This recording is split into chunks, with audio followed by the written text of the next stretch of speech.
ഭരണനേട്ടങ്ങൾ അടങ്ങിയ വിശദമായ പത്രക്കുറിപ്പുമായാണ് തിരുവഞ്ചൂർ രാധാകൃഷ്ണൻ മാധ്യമപ്രവർത്തകരുടെ മുന്നിലെത്തിയത്. ഭരണനേട്ടങ്ങൾ അക്കമിട്ട് നിരത്തിയ അദ്ദേഹം അക്ഷരാർത്ഥത്തിൽ ഒരു വിടവാങ്ങൽ വാർത്താസമ്മേളനമാണ് നടത്തിയത്. കേരള ചരിത്രത്തിൽ സുവർണലിപികളാൽ രേഖപ്പെടുത്തേണ്ട കാലഘട്ടമായാണ് തന്റെ ഭരണകാലമെന്ന അവകാശവാദവും അദ്ദേഹം ഉന്നയിച്ചു. ആഭ്യന്തര വകുപ്പ് ഒഴിയുന്നതുമായി ബന്ധപ്പെട്ട ചോദ്യത്തിന് എന്റെ പാർട്ടിയുടെ എല്ലാ തീരുമാനങ്ങളും അംഗീകരിക്കുമെന്നായിരുന്നു മറുപടി.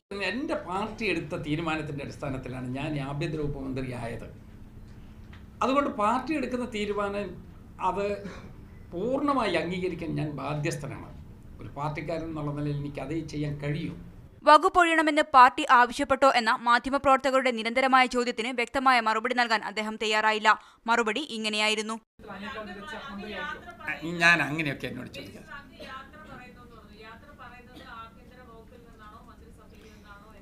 എൻ്റെ പാർട്ടി എന്ത് തീരുമാനിക്കുമോ ആ തീരുമാനമാണ് എൻ്റെ തീരുമാനം. ഞാൻ എൻ്റെ പാർട്ടി തീരുമാനിച്ച പാർട്ടി പറയുന്നതെല്ലാം എനിക്ക് ഇങ്ങോട്ട് നിങ്ങളോട് പറയാൻ പറ്റുമോ?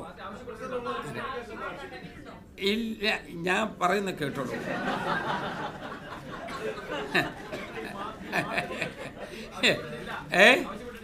ഞാൻ എൻ്റെ സമീപനമാണ് ഞാൻ പറഞ്ഞത്. ഞാൻ എൻ്റെ സമീപനാണ് ഞാൻ പറഞ്ഞത്.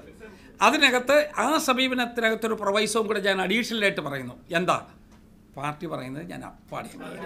പാർട്ടിക്കകത്തും പുറത്തും നേരിടുന്ന വിമർശനങ്ങളെപ്പറ്റി ചോദിച്ചപ്പോൾ പാർട്ടിയിൽ വിമതനായി നിൽക്കില്ലെന്നായിരുന്നു തിരുവഞ്ചൂരിന്റെ മറുപടി. സോളാർ കേസ്, TP വധം ഉൾപ്പെടെയുള്ള കേസുകൾ ഭംഗിയായി കൈകാര്യം ചെയ്യാനായെന്നും അദ്ദേഹം പറഞ്ഞു. നേരത്തെ വനം വകുപ്പും റവന്യൂ വകുപ്പും ഭരിച്ചപ്പോൾ നല്ല നിലയിൽ കൈകാര്യം ചെയ്തിരുന്നുവെന്ന് ഓർമ്മിപ്പിക്കുകയും ചെയ്തു. മീഡിയ 1 തിരുവനന്തപുരം.